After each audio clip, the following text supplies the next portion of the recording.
So I was watching slash listening to something, and it didn't make much sense to me. So hopefully you guys can clear it up. I talked about women not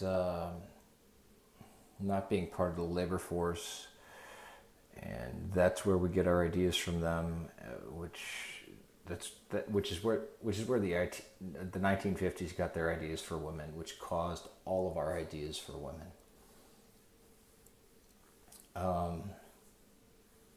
You know, like even painting your nails. There's no way you could do working that way, and that women were given very frilly things to wear, and that's the opposite of men. I even had the assistant pastor's wife sat across from me at a Chipotle one day. It was a very angry expression on her face. I had no idea what I had said or done. But then she went into talking about how the restaurant was very masculine. There were few feminine shapes there. And I had already learned not to laugh at this point, but to me that's funny. Like, that's pure comedy. But I guess wavy things are female and straight things are male. I don't know. If that sounds strange to you, then you're in the same boat as I was. Still am. So if somebody could explain that, I'd be grateful. But on top of that, there was still, well, women, that's men, don't think women can do anything, and blah, blah, blah. And I always thought that was kind of, I don't know, maybe in the 1960s it would be cool if a girl talked that way, but nowadays,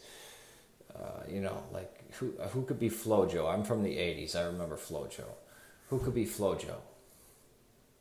No guy. Maybe Carl Lewis could have, but whatever. Different, whatever it's called, different category. Just real hostile, crazy stuff. So, again, this is out to the feminists, not the MRA feminists.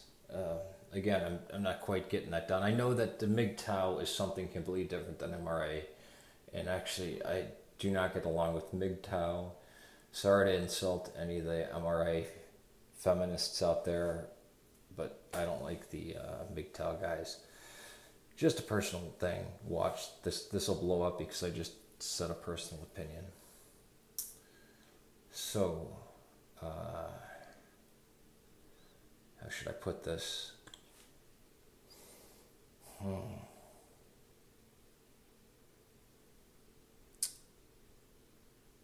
So she had been going off about how men see women as objects that should just be placed up on a shelf and not touched and not anything. And she seemed very mean and depressed and everything. So I'm trying to get her in a good mood, right? Well, that's a good thing. Like, if men have respect for women, don't worry about it. Put her up on a shelf or something like that. I said that metaphor. That's a good thing. It means you treat somebody really well, to the point where, maybe you're overprotective of them. And she was having none of that. It just kept going on and on and on and on and on. And it kind of struck me. I kind of reverted back to my old. I'm going to stop naming the party, but the old political party I was affiliated with. No, don't. It's not Democrat or Republican. It's one of those that you hear and you kind of back away from the person. So I'm not going to state what that is. But I just kind of used that tactic of because that it's exactly what I heard. Basically, hatred of women. I just asked her. I said, "Do you hate women?" I'm not sure if she was an MRA feminist or whatever she was, or a non-MRA feminist, whatever type of thing she was. But she got flustered and just started what? And then so I talked about it with her. I said, you know, women did the most dangerous jobs. I said, well, it's a correction. Children did the most dangerous jobs.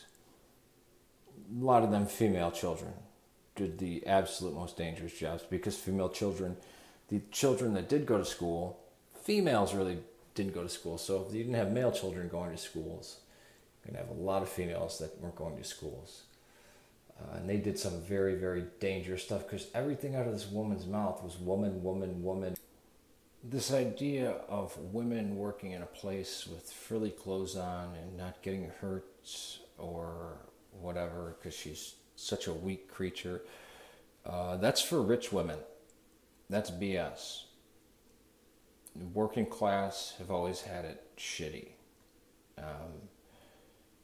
And I see stuff put out by, and you know who you are that you do it.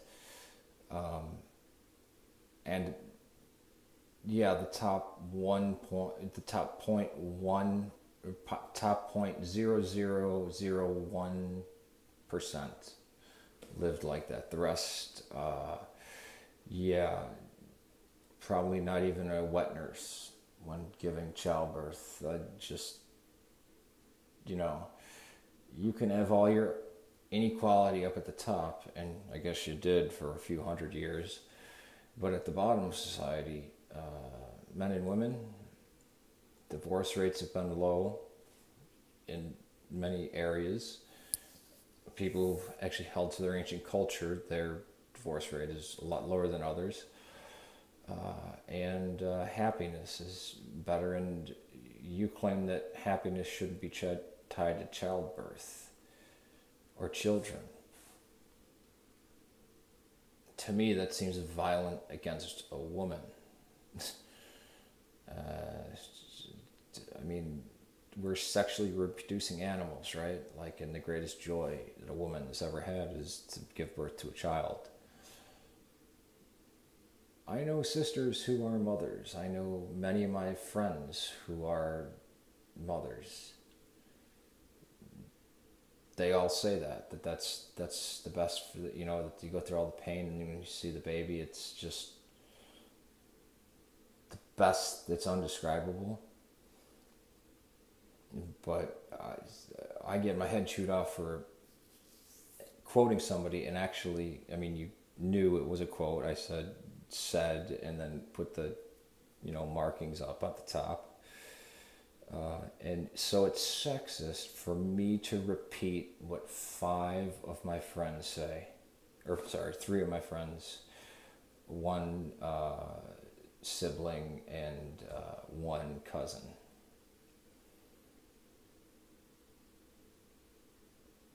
But I guess you'll find a way for that to be sexist. Fun. Giving childbirth is a great rewarding thing, and you'll never regret it. That piece of advice or cheery attitude that I heard an elder female make, I forget if it's an aunt or a cousin, or I'm not related to them, I got a big family. So that was a sexist remark created by the patriarchy. I mean, the MRA feminists seem alright, even though some of them are very crazy. But yeah, I hopefully you're not so psychotic that you think like I'm part of the Illuminati or some weird shit like that.